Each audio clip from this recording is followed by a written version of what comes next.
आज हम आपके सामने लेकर के आए हैं तालिबान से जुड़े कुछ ऐसे तथ्य और कुछ ऐसी जानकारियां जिससे आप वर्तमान में चल रही घटना को और अच्छी तरह से समझ सकते हैं। तालिबान संगठन के उदय में विश्व के दो प्रमुख देशों का अवश्य हाथ रहा। अंतर्राष्ट्रीय स्तर पर अपना प्रभाव बढ़ाने के लिए विकसित देशों में होड़ सी लगी रहती है। ऐतिहासिक प्रमाणों से भी आप सभी को ये ज्ञात होगा कि अमेरिका और सोवियत संघ के बीच किस प्रकार के संबंध स्थापित हो रहे हैं। सोवियत संघ द्वारा अफगानिस्तान में स्थिरता और अपने प्रभाव को विकसित करने के उद्देश्य से सेना उतारना और अमेरिका द्वारा सोवियत संघ का प्रत्यक्ष विरोध न करके अप्रत्यक्ष रूप से स्थानीय लोगों को तैयार करना सोवियत सेना के विरुद्ध तालिबान संगठन के उदय का प्रमुख कारण था। अमेरिका द्वारा अफगानिस्तान के स्थानीय लोगों, खासकर पाकिस्तान से सटे सीमावर्ती क्षेत्रों के लोगों को जो कि पश्तून समाज से संबंधित हैं, उन्हें मदरसों के माध्यम से आर्थिक मदद मिल रही थी। पाकिस्तान ने अपनी भूमिका ठिकाने बनाने, आतंकियों को छिपाने, हथियार सप्लाई करने, इन सब में अदा की। इन सभी कारणों के एकत्रित होने की वजह से मुजाहिदीन अर्थात धार्मिक आधार पर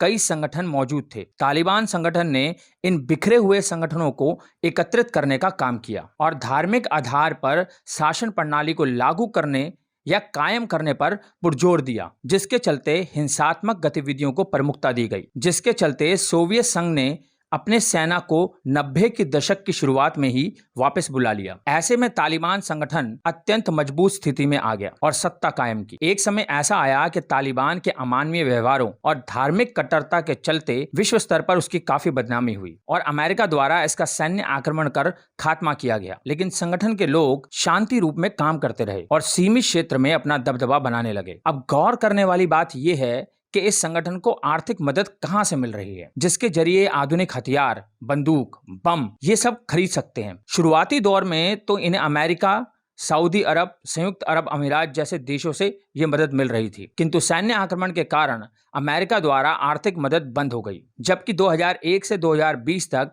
अमेरिका द्वारा तालिबानियों का बहुत शोषण किया गया। साथ ही अफगानिस्तान के पर्यावरण संपत्ति को भी काफी नुकसान पहुंचाया गया, जिसके चलते तालिबान संगठन के लोगों और स्थानीय लोगों में अमेरिका के प्रति अत्यंत द्वेष भाव व्याप्त है। दुनिया में अफीम 90% पैदावार अफगानिस्तान में अकेले होती है। इसकी खेती गैर कानूनी है, लेकिन 15 सालों में अफगानिस्तान में इसकी खेती करने वालों की संख्या काफी तेजी से बढ़ी है। यही वजह है कि राष्ट्रीय आय में अफीम एक अहम हिस्सा बन चुका है। तालिबान को भी इससे मुनाफा होता है। यूरोप में नशे के रूप में प्रयोग किया जाने वाला पदार्थ सर्वाधिक अफीम है। 2017 से इसकी सप्लाई तुर्की, ईरान, पाकिस्तान जैसे देशों के द्वारा होती है। अब तालिबान द्वारा इस व्यापार को नियंत्रित किया जाने लगा और पैसा और आर्थिक मदद मिलने लगी। तालिबान संगठन में लगभग 85,000 सैन्य टुकड़ियां हैं, जिनका प्रभाव अफगानिस्तान के 32 प्रांतों में से 12 प्रांतों पर अधिक है। अफगानिस्तान में इसके चलते विश्व के अन्य देशों में लगभग 26 लाख अफगानिस्तान शरणार्थी हैं, 14 लाख पाकिस्तान में, 10 लाख ईरान में सबसे अधिक हैं। अफगानिस्तान एक सांस्कृतिक और अपनी विलक्षण प्रतिभाओं से युक्त देश था, लेकिन तालिबान जैसी क्रूरता, धार्मिक परिवेश में बंधा हुआ ये संगठन ने इसे काफी गहरी चोट पहुंचाई है। अब आप स्वयं विचार कर सकते हैं कि निर्दोष एवं सभ्य समाज, नागरिकों, परिवारों, बच्चों, महिलाओं, बूढ़ों पर इस वक्त क्या बीत रही होगी। और जैसा कि आप आजकल सुन रहे होंगे और टीवी पर देख रहे होंगे कि तालिबान ने किस तरह से अफगानिस्तान पर पूरी तरह से कब्जा कर लिया है और इस वक्त तालिबान की क्रूरता अपने चरम सीमा पर है। आइए आपको दिखाते हैं इसी की कुछ झलकियां।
ऐसी और भी रोचक और दिलचस्प खबरें जानने के लिए आप विजिट कर सकते हैं हमारी वेबसाइट www.prsdnews.in। लिंक डिस्क्रिप्शन में दिया हुआ है, अभी जाएं और विजिट करें हमारी वेबसाइट www.prsdnews.in।